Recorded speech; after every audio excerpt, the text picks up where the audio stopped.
Salmo 46 hoje. Vamos nós só lembrar daquilo que nós vimos nesses salmos excelentes também. Eu acho pelo menos 42 e 43 que nós vimos na última vez que a gente estava nos Salmos, que falou da depressão espiritual, né? E como Deus tem uma cura para toda a depressão. E o que a gente viu foi que a luta na vida de alguém pode tramar uma longa...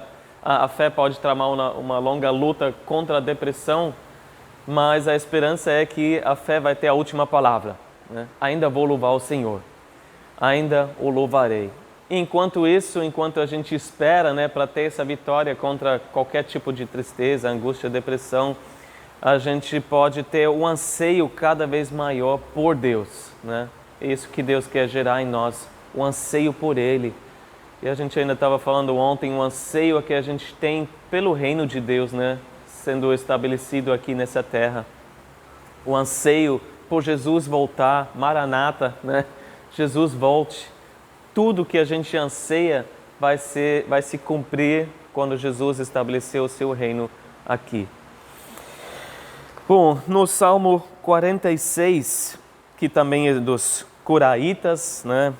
Os filhos de Corá, não é mais de Davi, nos casos que a gente viu anteriormente. A gente vai ver certas situações bem difíceis, né? Mais do que a gente está vivendo. Mas, de qualquer forma, a humanidade já passou por muitos tempos terríveis, né? E a pandemia que a gente está vivendo, obviamente, é um tempo terrível, né? Que dá medo. Para muitas pessoas é algo que a humanidade não viu nesse nível, né, ainda, mas não é a pior época, né, que o mundo já viveu.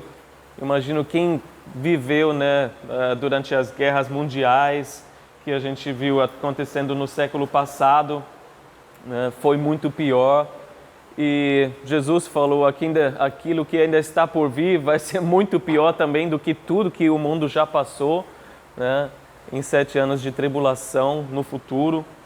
Mas não importa se a catástrofe é pequena ou é grande, né, o ser humano sempre vai procurar alguma coisa mais forte para se apoiar, né, uma segurança para se apoiar mesmo, para ter, né, como sustento enquanto tudo está desmoronando ao seu redor. E essa pergunta que a gente vai se fazer no Salmo 46, para onde a gente corre quando tudo está sendo, né, chacoalhado ao nosso redor? Onde a gente corre, qual é o nosso porto seguro? E quando a gente olha, né, vai chegar ao fim desse mundo também, como foi escrito na palavra de Deus, qual é o nosso seguro, né? Qual a nossa segurança enfrentando problemas cada vez maiores que esse mundo está vivendo? Então vamos ver no versículo 1, e interessante, o Salmo já começa com a solução, né? Versículo 1 diz assim: Deus é o nosso refúgio e a nossa fortaleza, auxílio sempre presente na adversidade. O salmista começa com Deus, né? Começa com a solução. Geralmente começa com aquele problema, com aquela angústia, né, que a gente só vai ver no versículo 2, medo e pavor. Mas aqui ele começa com a solução. Deus é a solução. Mas o medo e o pavor podem vir, às vezes, sem base na realidade, né?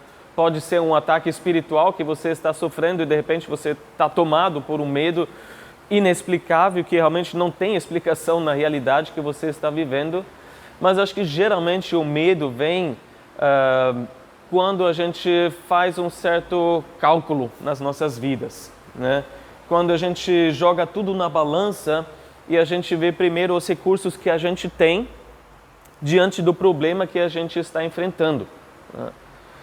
E aí a gente vê, bom, quais os recursos que eu consigo mobilizar contra aquilo, né? O que eu consigo levantar para, né, me opor contra isso que vem, né, ou para vencer essa situação? É uma pergunta racional que a gente faz, que inclusive Jesus encorajou os seus discípulos a fazerem, porque ele falou: todos que se quiserem tornar discípulos, né, vão fazer essa pergunta racional, esse cálculo, como ele disse, um exército que enfrenta o outro. E aí, aquele general, aquele rei vai contar, eu tenho tantos homens, o outro exército tem tantos soldados, será que eu vou enfrentar mesmo? Eu tenho chance? Ou talvez é melhor pedir um acordo de paz, né? Vou mandar uma delegação para falar, hoje não vai acontecer batalha nenhuma, a gente se rende, né? A gente recua.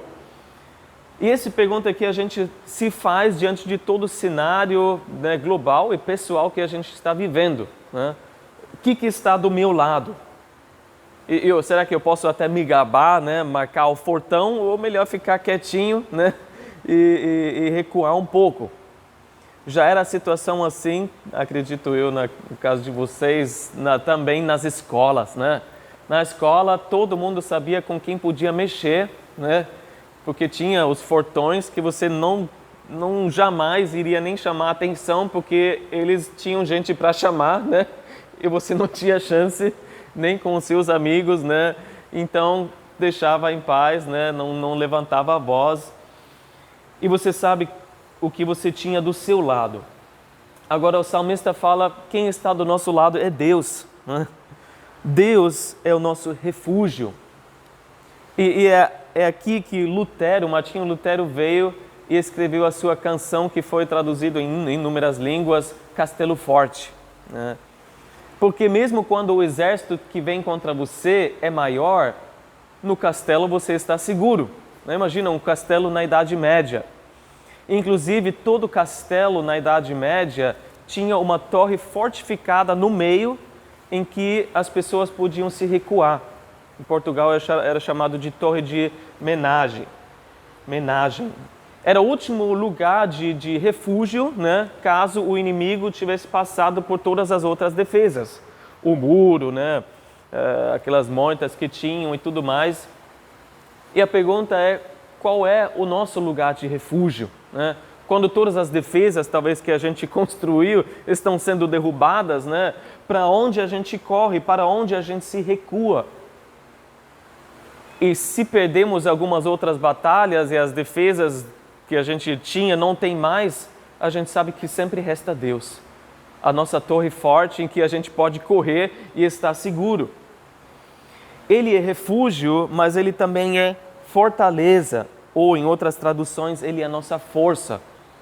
Bom, se a força de Deus está ao nosso lado, a gente não tem o que temer, né? Porque é força ilimitada. A gente pode falar com Paulo, então se Deus está em mim, com essa força, tudo posso, né, com aquele que me fortalece. Tudo posso naquele que me fortalece. Porque Deus tem uma força ilimitada. E a única coisa que eu preciso fazer pela fé é me ligar com essa força.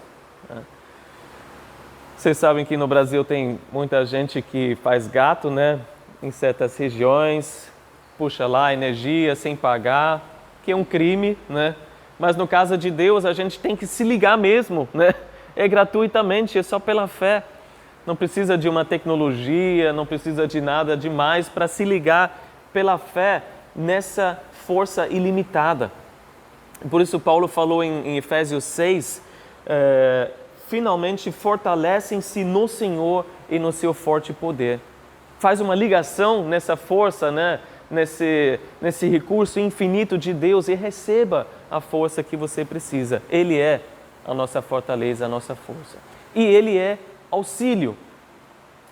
Eu acho que esse versículo todo mundo já deve ter memorizado alguma vez na sua vida, né? É auxílio bem presente na hora da angústia, né? É algo que nos ajuda em muitos momentos, né? E ele realmente vem como auxílio real, com o seu poder. Não é algo simbólico, né? Apenas para exibir o seu poder. Anos atrás a gente ficou alguns dias na cidade de Águas de Lindóia e todo ano lá tem um show de carros antigos, né? É muito bonito para se ver, né? Todos os carros bem cuidados, né? É para exibir mesmo, mas não tem mais poder, não tem muito poder nesses motores, né? Nesses carros antigos. Mas o auxílio de Deus é real. é algo com que você pode realmente contar. E também não é algo que é apenas na teoria, né? Como um auxílio que a gente espera muitas vezes de homens, por exemplo, da própria polícia, né? Que deveria estar sempre presente, né? Quando acontece algum crime. Mas não acontece assim na realidade. Se o seu celular foi furtado, a polícia não vai fazer nada, geralmente, né? Não vai acontecer muita coisa, porque eles vão atrás de crimes grandes, né? Maiores. No teu caso, de um celular, não é tão importante assim. Mas para Deus, sim, qualquer situação é importante. E Ele é auxílio bem presente. Muito mais até do que as ambulâncias que, infelizmente, nesses dias a gente ouve correndo pela cidade com mais frequência. Uma ambulância que vem assim que a chamada, né, é feita, não passa no drive-thru do McDonald's, mas vai correndo diretamente, né, para aquela situação, queima farol vermelho e tudo mais. E Deus, mais ainda, Ele já está presente, né? No momento em que você chamar, Ele já está presente com o seu auxílio. Não que antes Ele não estava presente, mas Ele vem com o seu auxílio para te ajudar na adversidade, na angústia, no momento que você mais precisa. Não no momento apenas que você está bem, porque é nesse momento que as pessoas gostam de ajudar, quando a pessoa ainda pode retribuir o favor, né? Mas é na hora quando tudo vai do mal para o pior. É assim, aliás, que a gente sabe quem é o nosso amigo, né? Quem são os seus amigos? Aqueles que ainda estão do seu lado quando tudo está ruim, né? Não aqueles que só vêm na hora da festa, né? Enquanto você paga a conta, mas quando você não tem mais dinheiro, quando as coisas vão ruim. Esses são os seus amigos de verdade. E Deus, como bom amigo, Ele está bem presente para ajudar. Ele está ao nosso lado quando tudo vai muito mal mesmo, quando a gente está na pior. Eu li que no Antigo Testamento tem 21 palavras para a nossa palavra angústia, né? Essa tradução. E a palavra usada aqui é um lugar apertado. E talvez você esteja numa situação que você se sente meio preso, né? Sendo esmagado, você está num lugar apertado. Então nessa hora, corre para Deus, corre para Jesus, que é auxílio bem presente, antes que você fique mais apertado ainda, né? Ele vai te levar a um lugar largo, a um lugar que você tem mais espaço para respirar, para viver. No versículo 2 a 3, a gente vê agora que não precisa temer, mas existem situações que dão medo. Por isso, versículo 2, não temeremos, ainda que a terra trema e os montes afundem no coração do mar, ainda que estrondem as suas águas turbulentas e os montes sejam sacudidos pela sua fúria. Por isso, porque Deus é tudo isso, nós não precisamos temer. Mas existem certas situações que nos dão medo. E aqui não fala de um doidoi, né, um doidoizinho, não fala nem de uma situação pessoal grave, como um acidente, né, um câncer, um divórcio e tudo mais que você pode imaginar. Mas aqui fala do fim do mundo, né? Aqui fala de eventos com consequências cataclísmicas, né? Um desmoronar das estruturas físicas, dos elementos, ou no mínimo da realidade como nós a conhecemos. Fala da terra que treme, ou da terra que muda. Talvez apenas um terremoto, talvez uma erupção de um vulcão, mas talvez realmente o planeta Terra que, né, se muda, o fim do mundo. Fala de montes que afundam no coração do mar, que nos dá imediatamente a imagem do dilúvio, né? E os picos que cada vez mais desaparecendo até que tudo estava coberto de água. Fala de águas turbulentas, né? E talvez certos tsunamis, né? Que, como dizem aqui, aconteceu já na Baía de São Vicente, né? E até em nossos dias já aconteceram tsunamis causando grande destruição e os montes sendo sacudidos.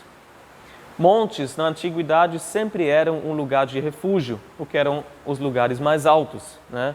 Até na história da nossa cidade de Santos temos, né, um evento assim. E quem já foi no Monte Serra, né, sabe que aconteceu, se não me engano, em 1614, que os piratas vieram, né, invadiram a Vila de Santos. Os habitantes tiveram que fugir e foram todos subindo ao Monte Serra. O que aconteceu, a história nos diz, né, que houve um deslizamento e os piratas que subiram para acabar com aqueles que se refugiaram foram impedidos de subir até o pico do monte. Fugiram, correram e se foram. E aí a história diz, né, que atribuíram esse milagre à padroeira de Santos. Mas foi porque o monte era o mais alto, era o refúgio deles. Mas se até os montes são sacudidos, para onde você vai? Quer dizer, qualquer situação em que as coisas em que você coloca a sua segurança se foram. Você não tem mais nada para se apoiar. E muitas vezes as pessoas na história da humanidade já achavam que o fim chegou. Imagina as pessoas que viveram os anos de peste negra na Europa, onde 1/3 da população se foi, né? Achavam que agora é o fim do mundo. Século passado, Primeira e Segunda Guerra Mundial, quantas pessoas, inclusive cristãos, não achavam é agora que é o fim, não pode ser pior. E hoje nós estamos vivendo dias em que os pilares da civilização estão sendo, né, chacoalhados, estão tremendo. E isso, né, dá muito medo para as pessoas porque eles colocam a sua confiança nisso, na estabilidade do mercado financeiro, na economia, tudo isso está sendo abalado. O mar turbulento, porém, também pode ser um símbolo das nações, dos povos, né? E no livro de Apocalipse, capítulo 13, a gente vê a besta, que é o anticristo, saindo do mar, quer dizer, no meio das nações. É um que vai sair, né, e vai se estabelecer como líder mundial, mas ele sai do meio, né, dos povos. E o mundo, os povos são simbolizados como um mar turbulento, né? Não há paz nesse mundo, só há turbulência, só há agitação. Isso nos lembra do Salmo 2, que falam que as nações sempre amotinam, os povos tramam, os reis tomam posição e os governantes conspiram contra o ungido, que é Jesus. Os povos se levantam, né, contra Deus e o seu reino. Mas claro que a gente pode aplicar essa situação também à nossa vida, né? O que está acontecendo que parece ser o fim do mundo para você, que está chacoalhando o seu mundo, que parece que tudo ao seu redor está desmoronando, que parece que você não tem mais certas coisas em que você colocava a sua segurança. O que faz o seu alicerce tremer? Que notícia, que evento em relação à sua saúde, em relação às finanças, em relação ao seu futuro. E o que a gente faz quando o mar vem dessa forma, quando o fim do mundo está batendo na porta? Versículo 4 e 5 nos falam que sempre há um lugar tranquilo. Versículo 4 diz assim, depois da pausa: há um rio cujos canais alegram a cidade de Deus, o santo lugar onde habita o Altíssimo. Deus nela está, não será abalada. Deus vem em seu auxílio desde o romper da manhã. Um lugar sempre está protegido, o lugar onde Deus está, né? Nesse caso foi para o salmista Jerusalém, onde está o templo, né? A presença, né, de Deus aqui na terra. E o povo de Deus está protegido. Mas no nosso caso, é onde Jesus está. Se Jesus está em nosso coração, nós estamos protegidos. Nós fomos selados pelo Espírito Santo. E Jesus falou exatamente isso.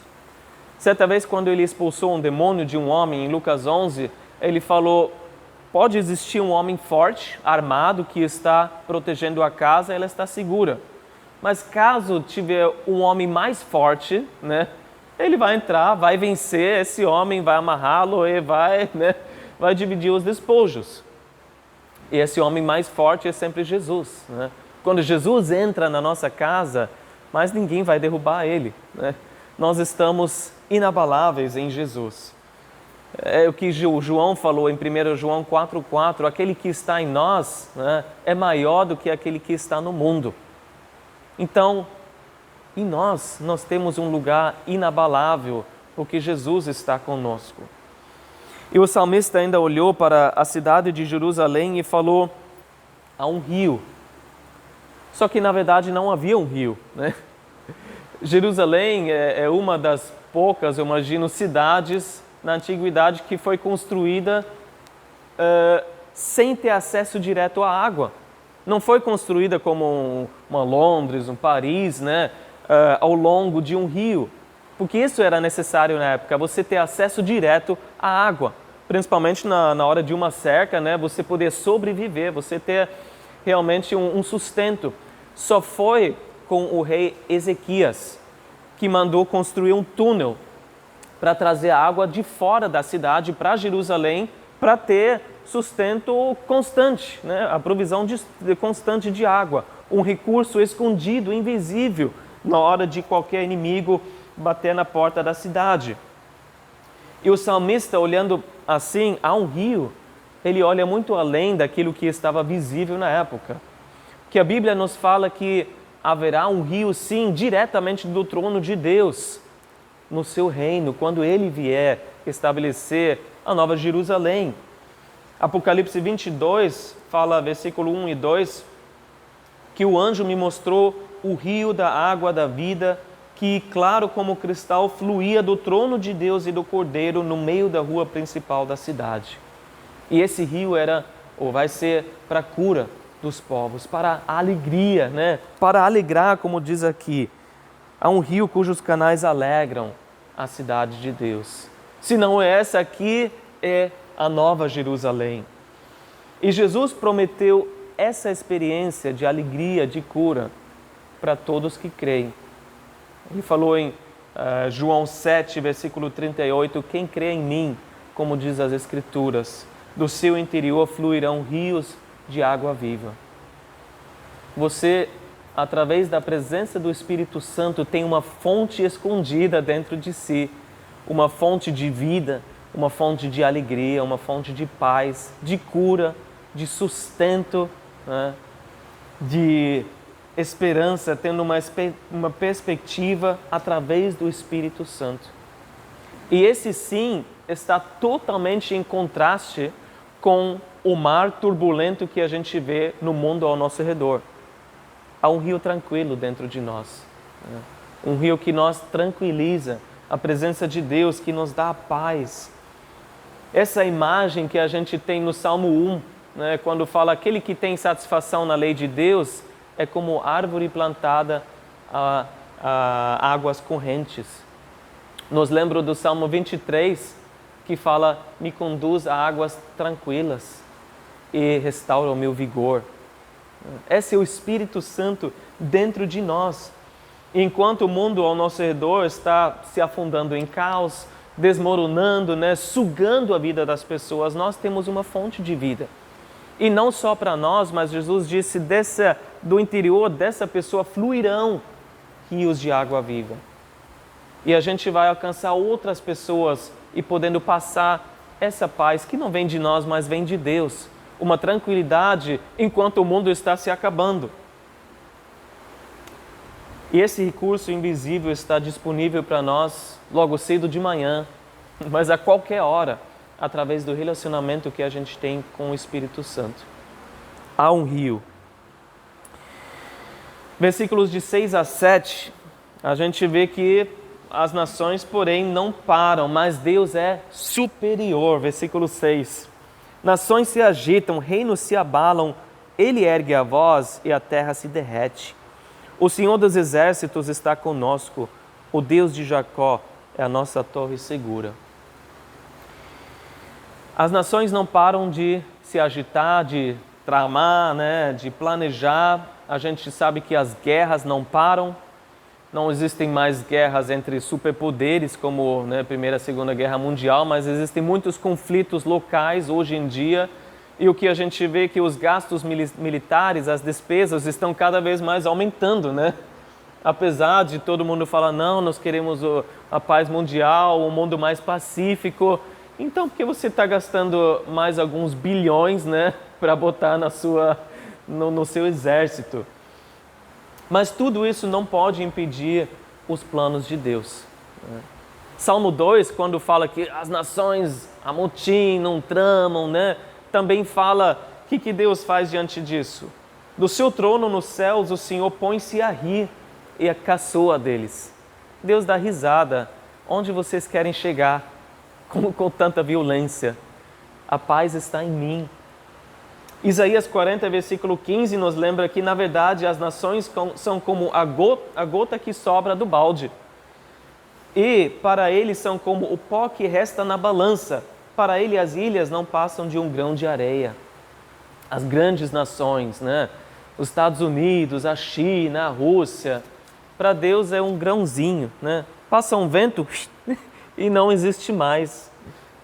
Uma palavra só basta para Deus dar um chega, né, para tudo. Ele estabelece os limites das nações. As nações que a gente vê, inclusive na palavra de Deus, a gente sabe que vêm e vão, né? Começa com uma Babilônia, depois vem a Pérsia, né? Depois vem a Grécia tomando lugar, depois a Roma, futuramente uma Roma reavivada, né? E mesmo assim, ele estabeleceu os limites para essas nações. Os Estados Unidos, né? Que nem aparece na Bíblia, né? Está aqui desde 1776, né? A gente não sabe quanto tempo ainda vai ter como superpoder, mas também vai ter um fim, todas as grandes civilizações e nações. Mas uma palavra só basta, e o reino de Deus, que é de sempre, permanece para sempre. Um dia a gente vai ouvir a seguinte palavra, em Apocalipse, capítulo 11, versículo 15, um anjo vai declarar. E olha, eu imagino que isso vai ecoar em toda a terra. Ele vai dizer: o reino do mundo se tornou de nosso Senhor e do seu Cristo, e ele reinará para todo sempre. Aí não vai ter mais os reinos que a gente vê hoje, com todo poder, né, aparente. Vai ter só o reino de Deus acima de todos, estabelecido, visível, e todos precisam se render. E a confiança nessa realidade leva o salmista a afirmar no versículo 7, e ele repete isso no versículo 11, que nós temos ao nosso lado o Senhor dos Exércitos, reconhecendo o mundo espiritual com forças infinitamente maiores do que as nossas forças. E talvez, e alguns comentaristas dizem que esses salmos aqui foram escritos no contexto histórico de rei Ezequias, enquanto os assírios, né, a Síria estava atacando Judá e Jerusalém, e eles clamaram ao Senhor, confiaram no Senhor, e o que Deus fez para livrar eles? Mandou um anjo que numa noite matou 185 mil dos inimigos. Então é o Senhor dos Exércitos que pode falar: anjo tal, vai lá e livra o meu povo. Mas ele é o Senhor dos Exércitos dos anjos, né?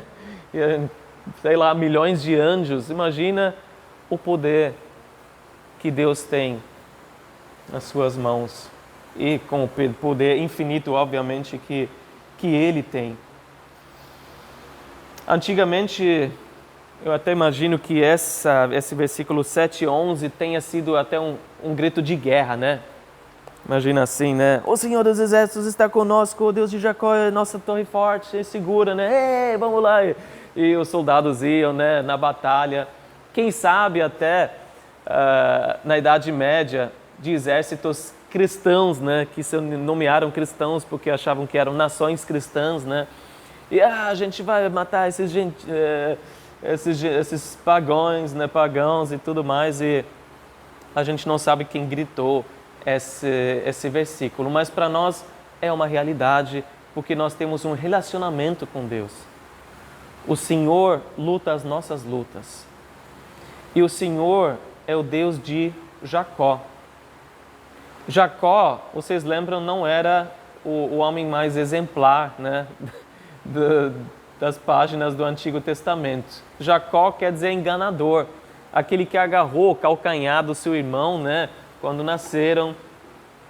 Foi aquele que foi sempre tramando, né, sempre egoísta, né, pensando em si, até que Deus teve um encontro, né, real com ele, até que ele se rendeu a esse Deus, até que ele passou o controle nas mãos de Deus, né, da sua vida, e ele recebeu um novo nome, Israel.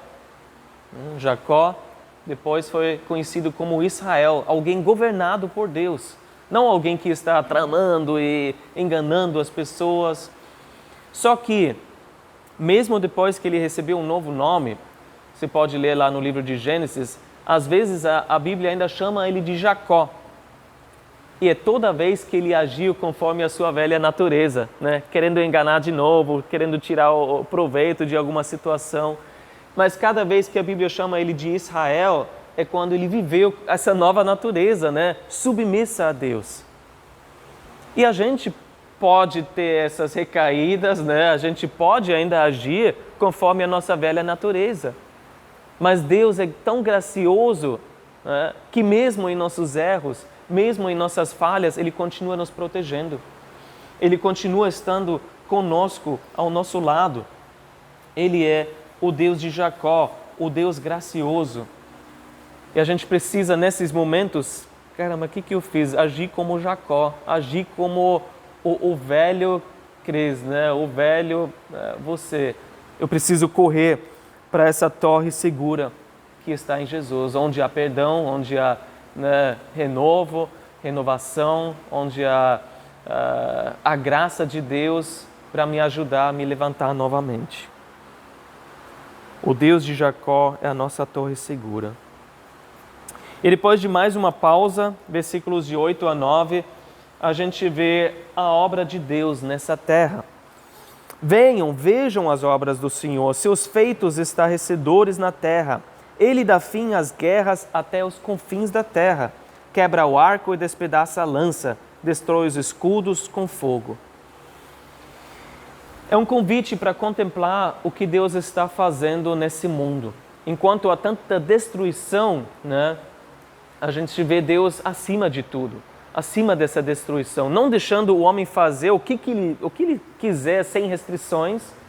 Não, até as guerras, né, que o homem faz, Deus dá um basta, Deus dá um chega. O coração de Deus é sempre para a paz, por isso Ele faz cessar as guerras em todo lugar. E Ele decretou o fim para toda a guerra. Nenhuma guerra vai simplesmente livremente continuando para sempre. Houve guerra de 30 anos, né? E as pessoas se perguntando quando haverá um fim, né? Mas Deus decretou o fim até para as guerras mais prolongadas. E um dia todas as armas humanas vão ser destruídas no seu reino. A gente lê em Isaías, capítulo 2, versículo 4, que eles farão de suas espadas arados e de suas lanças foices. Uma nação não mais pegará em armas para atacar outra nação. Elas jamais tornarão a preparar-se para a guerra. Esse é o reino de Deus que Ele vai estabelecer. Não haverá mais guerra. E a última guerra, inclusive, né, que vai acontecer nessa guerra, vai ser contra Jesus. Quando Jesus voltar para essa terra, o restante rebelde ali dos habitantes vai se revoltar e vai juntar todas as armas que tiver, armas humanas, né? Vai saber, armas nucleares. Jesus está vindo, vamos tirar, né? Atirar nele, tirar do céu. E a Bíblia fala, não vai ter guerra, não vai ter batalha. Uma só palavra da sua boca, né? E aqui diz, a terra derrete. E todas essas armas vão derreter, vai saber o que vai acontecer. Uma palavra só que João, em Apocalipse, vê como a palavra que sai da sua boca, né? Uma palavra só, a espada que sai da sua boca, é suficiente para acabar com toda a guerra, principalmente contra ele. E então a gente chega no final desse salmo, o que a gente deve fazer diante dessa situação, diante da soberania de Deus? Uma coisa que a gente deve fazer, versículo 10 e 11. Parem de lutar, saibam que eu sou Deus. Serei exaltado entre as nações, serei exaltado na terra. O Senhor dos exércitos está conosco, o Deus de Jacó é a nossa torre segura. Para de lutar, se renda a esse Deus. As nações não têm como vencer contra Deus, não adianta se rebelar, vão se rebelar em vão, não adianta fazer a guerra contra Deus. Essa lógica de Jesus, se um exército é mais forte, então se rende, né? Se Deus é mais forte, então para de lutar, para de se revoltar, começando no seu coração. Para de dizer, não, esse é do meu jeito ou de jeito nenhum, né? O meu caminho, a minha vontade. Se for assim, você vai sair perdendo. Literalmente, no hebraico, esse pare de lutar, ou aquietai-vos, em outra tradução, quer dizer, tira a mão. Você não é Deus. Deixa Deus ser Deus. Tira a mão daquilo que você colocou a mão para ver se resolve alguma coisa. Para de fingir ser Deus e tentar resolver as coisas do seu jeito. Deixa Deus ser Deus. Só Deus pode fazer certas coisas, né? A gente pode fazer muitas coisas. Olha o que a humanidade conseguiu fazer, né? Em 6.000 anos de história. Mas deixa Ele fazer o que só Ele pode fazer.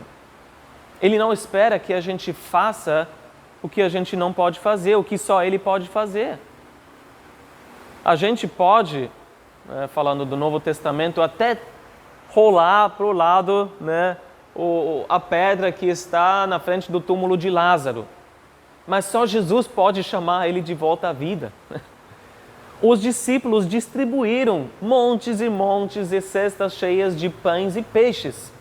A gente pode distribuir, mas a gente não pode multiplicar. Reconheça que só Deus pode fazer certas coisas e deixa Ele ser Deus. Você pode se submeter à agenda dele. Você pode tirar a mão quando ele fala, peraí meu filho, deixa eu fazer. Você não pode, você nem consegue fazer tudo. Tira a mão. Para de lutar. Ou, como eu mencionei, outra tradução, né, talvez mais conhecida por ser mais antiga, é aquietai-vos. E para reconhecer que a gente está fazendo demais na nossa força, às vezes a gente precisa ficar quieto diante de Deus. Em silêncio mesmo. E reconhecer a soberania de Deus e a majestade de Deus e dizer, não, eu preciso tirar a minha mão daqui. Eu preciso talvez me retirar no meu quarto um pouquinho, fechar a porta, me trancar com o meu pai e deixar o barulho, a agitação, né, do mundo, do mar, o mar agitado lá fora, para poder receber do meu pai. E o pai, no lugar secreto, recompensa. E ali que eu vou enxergar, né, que ele tem tudo nas suas mãos, eu não preciso fazer aquilo, eu não devo pôr a mão ali. E a gente vai saber isso sem dúvida nenhuma. Saibam que eu sou Deus, saibam que eu preciso fazer isso. E quando a gente reconhece que aquele que tem tudo nas suas mãos está do nosso lado, Ele é por nós e não contra nós, aí coloca tudo na perspectiva correta. Mas quando a gente esquece quem Deus é, aí sim o medo toma conta. Isso pode acontecer com qualquer cristão também. E por isso é mais importante, talvez do que nunca, para fazer disso um hábito. Versículo 10. Parem de lutar, aquietai-vos. Não só algumas vezes por ano, mas constantemente ouvir o Senhor, buscar o Senhor, ficar quieto diante dEle e lhe dar o lugar devido na nossa vida e dar a Ele os nossos ouvidos e reconhecer que Ele é Deus e eu não sou. E no final ele vai ser exaltado através de uma atitude assim, mas ele também vai ser exaltado porque é assim que a história vai acabar. Todas as nações vão exaltar ele. Mas feliz aquele que já reconhece isso hoje. Já reconhece que Jesus já foi exaltado. Ele já foi levantado na cruz para poder atrair todos a ele. Ele foi exaltado através da ressurreição. E como diz em Filipenses 2, que Deus, o Pai, o exaltou. Lhe deu o nome acima de todo nome para que, diante do nome de Jesus, se dobre todo o joelho no céu, da terra, debaixo da terra, e toda a língua confesse que Jesus Cristo é o Senhor para a glória de Deus Pai. Quem reconhece isso hoje é feliz. O Senhor dos Exércitos está do nosso lado. E aí termina com mais uma pausa para refletir, para contemplar. E a gente está chegando perto da Páscoa. Qual foi a obra de Jesus que eu preciso contemplar? Quais foram os passos de obediência que levaram a esse grande sacrifício, esse grande sofrimento, mas posteriormente a grande exaltação através da ressurreição? Eu preciso parar, pausar, selar, uma pausa e contemplar, talvez mais quieto no nosso coração, quem Deus é. Ele é o meu refúgio, Ele é a minha fortaleza, Ele é o meu auxílio e eu preciso apenas me render a Ele, se aquietar e se render a esse grandioso Deus. Amém? Vamos orar. Senhor Deus, nós queremos aquietar o nosso coração e, Senhor, perceber que há dentro de nós um rio tranquilo, Senhor, que não precisa seguir a agitação nesse mundo. Senhor, obrigado pelo Teu Espírito que tem palavras, Senhor, tranquilas para nós, uma voz mansa e delicada que fala ao nosso coração, que nos guia, que nos leva a águas tranquilas para restaurar o nosso vigor. E obrigado, Senhor, que diante de tudo que a gente está vendo e possivelmente coisas piores ainda em nossa vida que vão acontecer, nós temos uma segurança nessa vida que nos leva, Senhor, para toda a eternidade, que é que o Senhor dos Exércitos está conosco. O Deus de Jacó é a nossa torre segura. Nós queremos nos refugiar nesse momento, Senhor, em Ti, com todas as preocupações, medo e pavor que a gente possa ter, e Te pedir, Senhor, que a Tua paz venha invadir o nosso coração, que nosso coração esteja rendido a Ti, Senhor, podendo dizer que a Tua vontade seja feita. Nós não somos Deus, Tu és, Senhor.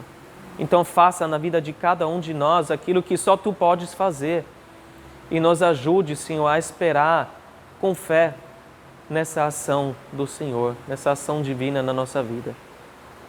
Nos ajude, Senhor, a tirar a mão, Senhor, daquelas situações em que a gente quer mexer, quer manipular talvez, Senhor, que a gente tire a mão completamente e deixa o Senhor ser o Senhor da nossa vida. Tu és muito capaz, Senhor, mais do que capaz de transformar qualquer situação em bênção, e nós esperamos por Ti em fé. Que nessa espera, Senhor, nós possamos receber a Tua força, o Teu ânimo, Tua esperança, Senhor, para poder continuar, sabendo que no final Tu serás exaltado. E hoje, Senhor, Tu és exaltado, Senhor, nas nossas vidas. Nós Te exaltamos, Senhor, inclusive agora com as nossas vozes nessa última canção, em nome de Jesus. Amém.